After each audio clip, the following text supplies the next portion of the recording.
When I tried to kick him, I just put halfway his feet in my face. And they stopped there, I posed.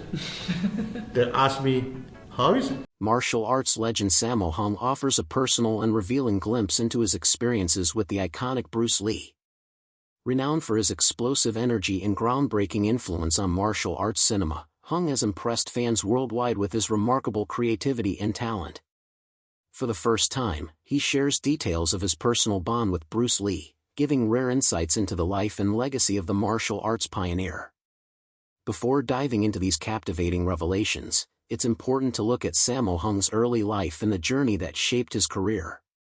Born on January 7, 1952, in Hong Kong, Sammo came from a family deeply involved in the film industry. His father, Chin Ching Gan, was a Shanghai-born actor, and his mother worked as a wardrobe artist. Due to their busy careers, Hung was raised mostly by his grandparents, both prominent figures in Hong Kong cinema. His grandmother, Chin Tang, appeared in more than 80 films, and his grandfather, Hung Chung-ho, directed movies between 1937 and 1950. These early experiences sparked Hung's lifelong passion for film.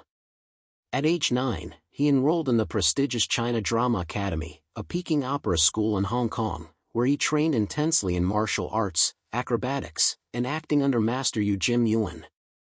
Hung became a core member of the performance group Seven Little Fortunes, which also included future stars like Jackie Chan and Yuan Biao. During this time, he adopted the stage name Yuan Long, following the tradition of taking the master's surname.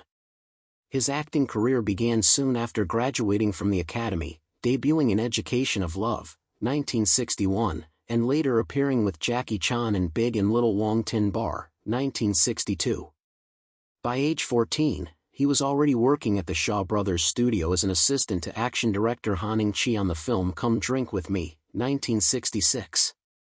His major breakthrough came in 1973 when he played a sparring partner in Bruce Lee's Enter the Dragon, a role that introduced him to a global audience and opened doors in action cinema.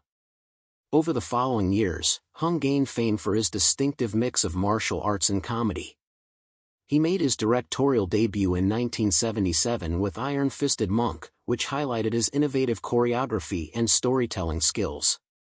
During the late 1970s and 1980s, he became a major figure in Hong Kong cinema, both starring in and directing hits like Encounters of the Spooky Kind, 1980, The Prodigal Son, 1981, and The Magnificent Butcher, 1979, cementing his reputation as a versatile filmmaker. His collaborations with Jackie Chan and Yuan Biao in films like Project A, 1983, and Wheels on Meals, 1984, combined fast-paced action with sharp humor, creating timeless classics in Hong Kong film history. Hung's contributions to martial arts cinema are immense, particularly in choreographing elaborate fight scenes that blend emotion, drama, and comedy. As both an actor and director, he played a key role in evolving the genre, leaving a legacy that continues to inspire today. Throughout his career, Hung launched production companies like Garbo Motion Picture Company and Boho Films, producing numerous blockbusters during Hong Kong cinema's golden era. He raised the standards of action choreography and storytelling, helping shape the direction of martial arts films for years to come. Yet, his journey wasn't without obstacles. In his teenage years, Hung suffered a serious leg injury while training at the China Drama Academy. Though details of the injury remain unclear, it was severe enough to keep him bedridden for an extended time. This setback came at a critical moment as he was transitioning from rigorous training to an emerging film career. Despite the pain, Master Yu Jim Yuen pushed Hung to continue performing, even with a limp. The recovery was difficult. With no training for 2 months, Hung gained significant weight, which he attributed to inactivity and overeating. This coincided with a growth spurt during adolescence, and his increased size later influenced the types of roles he received, often being cast as villains or comic figures because of his larger frame. Still, Hung's resilience brought him back into the industry quickly as a stuntman and fight director. He would later speak about this challenging time in interviews and autobiographies, recognizing how it shaped his career and work ethic. His time at the academy and recovery journey were portrayed in the 1988 film Painted Faces, which illustrated the harsh realities of traditional training. His nickname, meaning three hairs, was inspired by a well-known Chinese comic character and symbolized his strong physical presence. Even after early successes, Hung faced more difficulties in the late 1980s. While he remained popular through films like Project A, 1983, and Dragons Forever, 1988, Jackie Chan's soaring international fame began to overshadow him. As Chan's global reputation grew, Hung's box office appeal started to fade, with movies like Pantyhose Hero, 1990, and Slickers vs. Killers, 1991, underperforming critically and commercially. This shift strained his friendship with Chan, but Hung stayed active in the industry, continuing to act and direct while adjusting to the evolving world of martial arts films. Beyond declining popularity, he also struggled financially. Despite founding his own company, Boho Films, and striving to create new opportunities, many of his projects suffered from shrinking budgets. When funding was pulled from Into the Fire, 1991, his longtime partnership with Golden Harvest ended, a studio that had once been vital to his rise. This financial blow forced Hung to rethink his place in the industry. As Hong Kong cinema began to change in the early 1990s, his work began to transition from acting to certainly.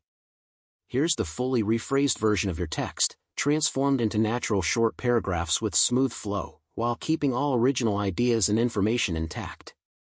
While working backstage, he became more deeply involved in action choreography and began mentoring younger talent. At the same time, he started directing films that tapped into emerging trends in the martial arts genre. However, this transition wasn't easy. He had to contend with a new wave of filmmakers who were reshaping the direction of martial arts cinema. Despite these challenges, Hung saw a revival in his career in the late 1990s, thanks to his role in the American TV series Martial Law, which aired from 1998 to 2000. Although the show gave him substantial visibility among Western audiences, Hung eventually left due to dissatisfaction with the scriptwriting. In recent years, Hung has experienced another wave of success, both as an actor and director. His earlier work as an action choreographer in Ip Man, 2008, and its sequels brought him back into the media spotlight. He also returned to directing with The Bodyguard, 2016, nearly 2 decades since his last project. Alongside directing, he appeared in acclaimed films like Call of Heroes, 2016, and God of War, 2017, reaffirming his enduring charisma and talent that once made him a key figure in martial arts cinema. His lasting contribution to the genre has earned him widespread recognition, including a Lifetime Achievement Award at the New York Asian Film Festival in 2010. Moreover, his influence extends beyond his own career. Hung has trained hundreds of young actors and stunt performers who continue to shape the martial arts genre today. Yet, despite these professional comebacks, Hung's personal life was not without hardship. His first marriage to Jo Yeon-oh, a Korean woman, began in 1973. They had 4 children together, 3 sons named Timmy, Jimmy, and Sammy, and a daughter, Stephanie. Unfortunately, the marriage ended in 1994 after 21 years.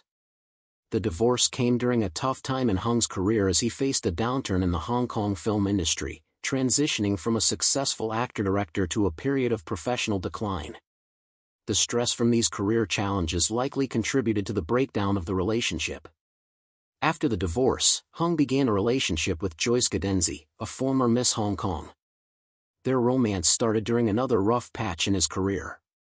They first worked together on the 1987 film Eastern Condors, where Gadenzi played a Vietnamese guerrilla fighter despite lacking martial arts training. Their professional collaboration evolved into a personal bond, and they married in 1995. Though they built their relationship on a strong foundation, it wasn't without strain. Gadenzi's shift from modeling to acting, under Hung's direction, thrust her into the spotlight and brought additional complexities to both her personal and professional life. Still, their relationship has endured, and the couple remains together after many decades. Hung's career has consistently been marked by a demanding balance between his work and family responsibilities. Long hours on set and frequent time away from home often strained his personal relationships. In interviews, he has shared regrets about not spending enough time with his children while they were growing up, a result of his hectic filming schedule. As his children matured, some of them choosing to work in the entertainment industry, Hung faced the dual role of father and mentor while continuing to juggle his own career. His son, Sammo Hung, followed in his footsteps, becoming an actor and martial artist, which added another layer of complexity to their dynamic, given their shared ambitions. Health issues have also impacted Hung's personal journey. In 2010, he underwent emergency heart surgery due to complications linked to obesity and an unhealthy lifestyle. This medical scare pushed him to rethink his health, as well as his relationships with family and loved ones. The event prompted him to reassess his priorities and take better care of both his body and his personal connections. Turning now to Bruce Lee, born Lee Jun-fan on November 27, 1940, in San Francisco, California, he is widely seen as one of the most influential martial artists and cultural icons of the 20th century. His father, Lee Hoi-chen, was a Cantonese opera performer, and his mother, Grace Ho, was of Eurasian descent. Bruce was born during the Chinese zodiac's Hour of the Dragon, which later inspired his famous nickname, Little Dragon. Soon after his birth, his family returned to Hong Kong, where Bruce spent most of his childhood. Growing up in a family deeply embedded in the theatrical arts, he was exposed to film at a very young age. At just 3 months old, he appeared in his first movie, standing in for an American baby in Golden Gate Girl, 1941. This early brush with cinema laid the foundation for his lifelong connection to the entertainment world. As a child actor, Bruce appeared in around 20 films between 1946 and 1958. One of his key early roles was co-starring with his father in The Kid, 1950, which was also his first leading role. Even with this early success, Bruce faced challenges common to many children in the industry. His mixed heritage led to identity struggles and insecurity, and he was often teased by peers for his looks and background. These experiences made him feel like an outsider, pushing him to seek self-validation through martial arts and acting. During his teenage years, Bruce was frequently bullied by British students at school due to his small size and mixed race. To protect himself, he joined a street gang, which marked a pivotal shift in his life. This choice led him into a rough world of street fighting and rebellion against authority. His combative nature and competitive spirit led to numerous confrontations, often escalating into fights with rival gangs.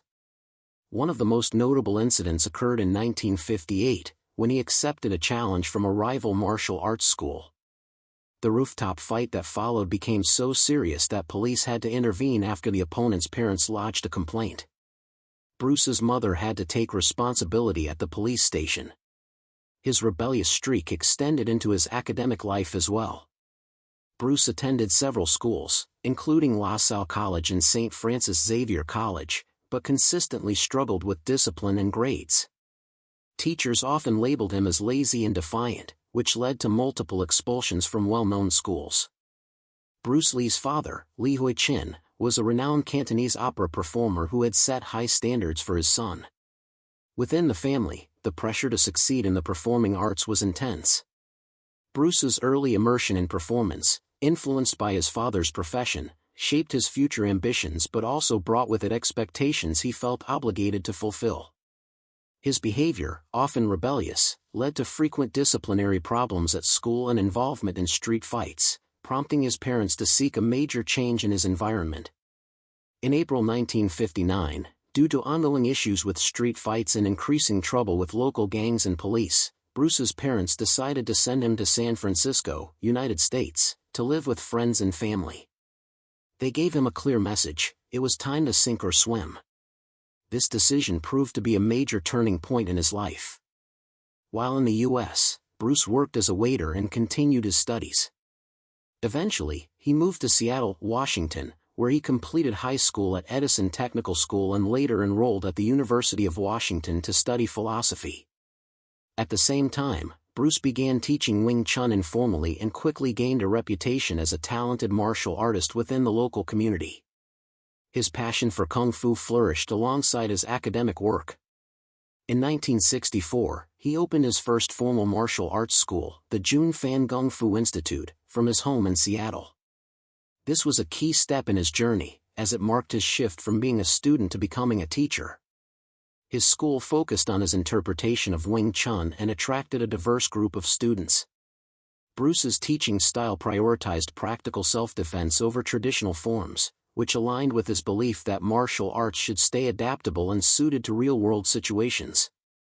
He motivated his students to find their own way rather than rigidly following old systems. This approach eventually evolved into what he called Jeet Kune Do, the way of the intercepting fist, a philosophy that abandoned strict styles in favor of flexibility and usefulness. As his reputation grew, so did his student base. Bruce expanded by opening another school in Oakland, California, where he continued to teach Jun Fan Kung Fu. Around this time, he also began offering private lessons to celebrities like Steve McQueen and James Coburn, which boosted his fame in both the martial arts world and in Hollywood. Bruce's martial arts philosophy was groundbreaking. He blended elements of boxing, fencing, and other forms into his teachings, aiming to create a more well-rounded and flexible combat system. He strongly believed that martial artists should not be restricted by one method but instead should learn from multiple disciplines. One of the major highlights in his career came in 1964 at the Long Beach International Karate Championships, where he stunned audiences with demos like the 1-inch punch and 2-finger push-ups, further solidifying his elite status. However, this spotlight also sparked tension with the traditional Chinese martial arts community. His choice to teach non-Chinese students caused backlash and ultimately led to a challenge from Wong Jack Man, a direct student of Yip Man. The match was meant to resolve whether Bruce should be allowed to teach beyond traditional circles. Reports differ, with some saying the fight lasted up to 25 minutes, and others claiming it was over in 3, but Bruce won and was further convinced that martial arts needed to evolve. In January 1970, just as his film career was beginning to blossom, Bruce made the choice to shut down his Chinatown Kung Fu school. Contrary to popular belief, this was not due to his involvement in movies, but because he wanted to protect the essence of Jeet Kune Do. He believed that turning it into a fixed system would strip it of its fluid, evolving nature. Even after the school closed, Bruce kept teaching privately and insisted that Jeet Kune Do remain free from commercialization and rigid structure. He wanted each student to discover their own journey in martial arts. Despite his growing fame, Bruce faced deep cultural challenges in Hollywood. Racial stereotypes restricted the roles he could get, and his ambition to star in leading roles was frequently blocked by producers unwilling to cast an Asian actor. The final blow came when he was passed over for the lead in the TV series Kung Fu, which went to David Carradine. In reaction, Bruce decided to take charge of his creative future. In 1971, he co-founded Concord Productions Incorporated with Raymond Chow holding the majority stake. Through Concord Productions, Bruce aimed to create films that aligned with his vision and secured his place in both martial arts and cinema. The company became central in producing his most iconic works.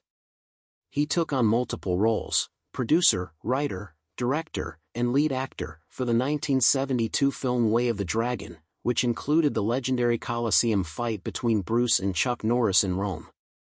The movie highlighted Bruce's unique choreography and further elevated his international status. With creative control over production, Bruce made sure his martial arts philosophy was authentically portrayed on screen. The success of Way of the Dragon and following projects gave him the freedom to explore his ideas even further. After this, he began working on Game of Death, but paused production when he was cast in Enter the Dragon. The first co-production between Hong Kong and the US. Enter the Dragon became a massive success and secured Bruce's position as a global icon.